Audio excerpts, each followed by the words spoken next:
날마다 솟는 샘물과 함께하는 오늘의 큐티 시간입니다. 10월 5일 수요일 오늘의 말씀은 사사기서 8장 22절로 28절의 말씀입니다. 그때에 이스라엘 사람들이 기드온에게 이르되 당신이 우리를 미디안의 손에서 구원하셨으니 당신과 당신의 아들과 당신의 손자가 우리를 다스리소서. 내가 너희를 다스리지 아니하겠고 나의 아들도 너희를 다스리지 아니할 것이요 여호와께서 너희를 다스리시리라. 내가 너희에게 요청할 일이 있으니 너희는 각기 탈취한 귀고리를 내게 줄지니라. 이는 그들이 이스마엘 사람들이므로 금 귀고리가 있었습니다. 무리가 대답하되 우리가 즐거이 드리리이다 하고 겉옷을 펴고 각기 탈취한 귀고리를 그 가운데에 던지니 기드온이 요청한 금 귀고리의 무게가 금 1700세겔이요 그 외에 또 조승달 장식들과 폐물과 미디안 왕들이 입었던 자색 의복과 또 그 외에 그들의 낙타목에 둘렀던 사슬이 있었더라. 기드온이 그 금으로 에봇 하나를 만들어 자기의 성읍 오브라에 두었더니 온 이스라엘이 그것을 음란하게 위함으로 그것이 기드온과 그의 집의 올무가 되니라. 미디안이 이스라엘 자손 앞에 복종하여 다시는 그 머리를 들지 못하였으므로 기드온이 사는 40년 동안 그 땅이 평온하였더라. 새로운 아침입니다. 여호와 이레, 하나님은 우리의 필요를 준비해 주시는 분이십니다. 기드온에 대한 성경 기사는 사사기서 6장, 7장, 8장에 걸쳐서 나옵니다. 12명의 사사들에 대한 기록 중에 마지막 사사인 삼손에 대한 기사가 사사기서 13장부터 16장까지 4장에 걸쳐 나오고 그 다음으로 기드온에 대한 기사입니다. 그만큼 기드온은 사사 중에서도 매우 중요한 인물입니다. 그런데 기드온에 대한 기록이 사사기서 6장 그리고 7장 1절로 3절까지가 긍정적인 모습입니다. 사사로서 부름을 받았을 때 그의 겸손함, 가정에서 우상을 제거한 일, 300명의 군사로 큰 전투에서 대성을 거둔 이야기, 에브라임 지파를 지혜로운 말로 포용하는 모습 등은 기드온은 매우 훌륭한 사사로서 본받고 싶은 점이 많은 위대한 하나님의 사람이었습니다. 하지만 사사기서 7장 4절 이후에 나타난 기드온의 모습은 사사 시대를 암울한 시대로 이끌어가는 데에 동기를 부여하고 문을 활짝 열어놓은 실패한 사사의 대명사로 떠오르게 합니다. 사사기서 8장 4절로 17절에서는 약한 사람들이 한때 했던 실수를 잔인하게 보복하는 피해 보복을 행함으로써 기드온의 잔인함이 드러났습니다. 어제 새벽에 살펴보았던 사사기서 8장 18절로 21절에서는 미디안과의 전투는 분명히 하나님께서 이스라엘을 구원하신 거룩한 전쟁, 성전이었는데 기드온은 그 전쟁을 개인의 복수를 위한 전쟁으로 변질시켰고 자신의 막내 아들을 통해서 미디안의 두 왕이었던 세바와 살문나를 죽이게 함으로써 전쟁의 승리의 영광을 자기 가정의 영광으로 가로채려 했고 미디안 왕들이 목에 걸고 다니므로 자신이 왕됨을 상징하고 드러냈던 초승달의 장식을 기드온이 취함으로써 은연중에 자신도 왕이 되고자 함을 표출해냈습니다. 기드온의 이러한 행동은 하나님께서 싸우신 거룩한 전쟁을 자기 가문을 드러내고 또 개인 복수국을 위한 초라한 전쟁으로 전락시키고 변질시켜버린 것입니다.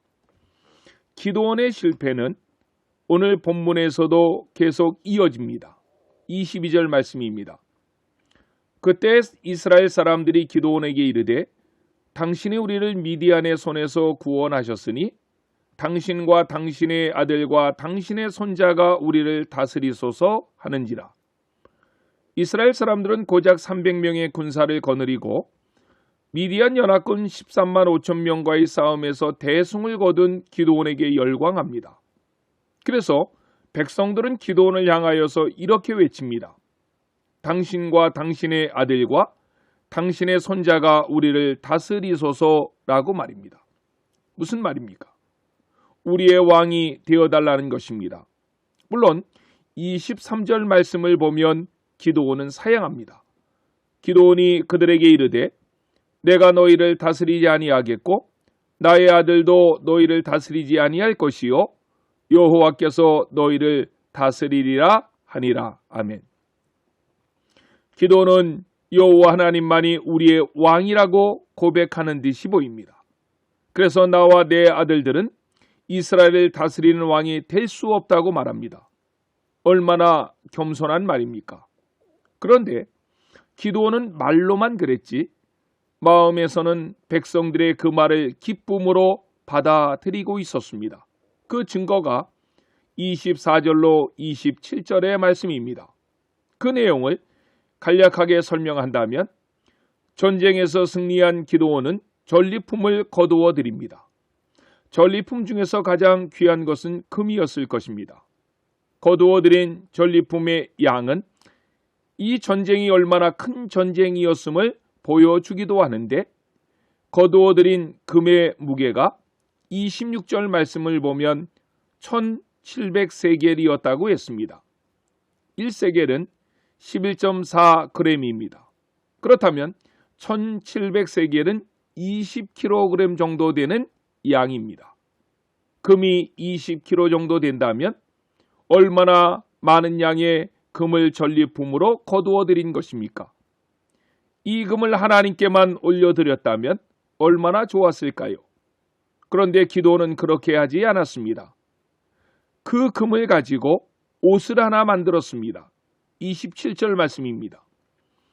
기드온이 그 금으로 에봇 하나를 만들어 자기의 성읍 오브라에 두었더니 온 이스라엘이 그것을 음란하게 위함으로 그것이 기드온과 그의 집에 올무가 되니라. 아멘.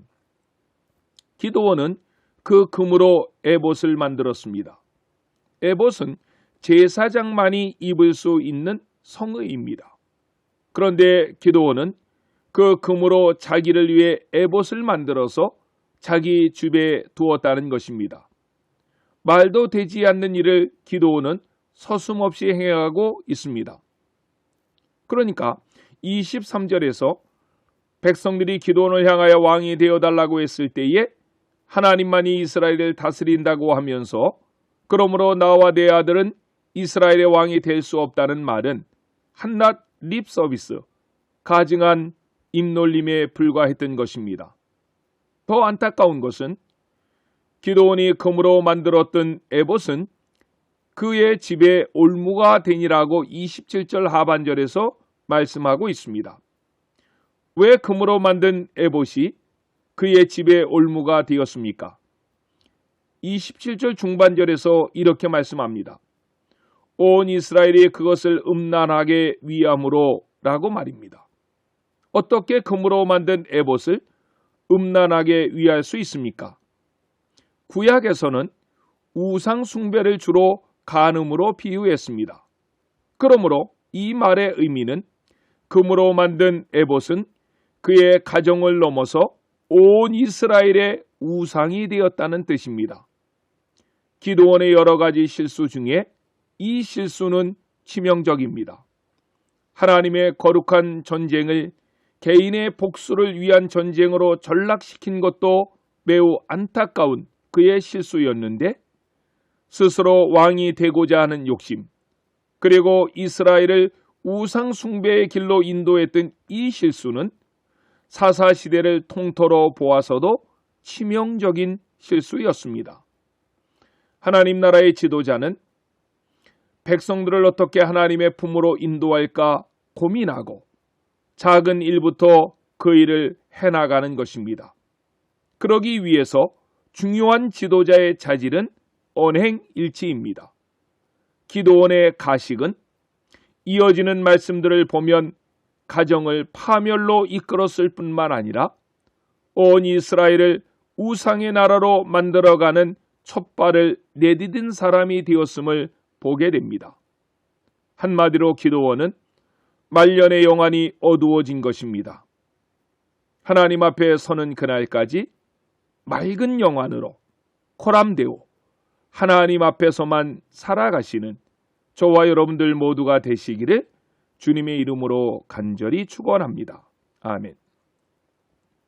주기도로 예배를 마치고 오늘도 주신 하나님의 말씀을 붙잡고 간절히 기도하시겠습니다. 하늘에 계신 우리 아버지, 아버지의 이름을 거룩하게 하시며 아버지의 나라가 오게 하시며 아버지의 뜻이 하늘에서와 같이 땅에서도 이루어지게 하소서. 오늘 우리에게 일용할 양식을 주시고 우리가 우리에게 잘못한 사람을 용서하여 준 것 같이 우리 죄를 용서하여 주시고 우리를 시험에 빠지지 않게 하시고 악에서 구하소서. 나라와 권능과 영광이 영원히 아버지의 것입니다. 아멘.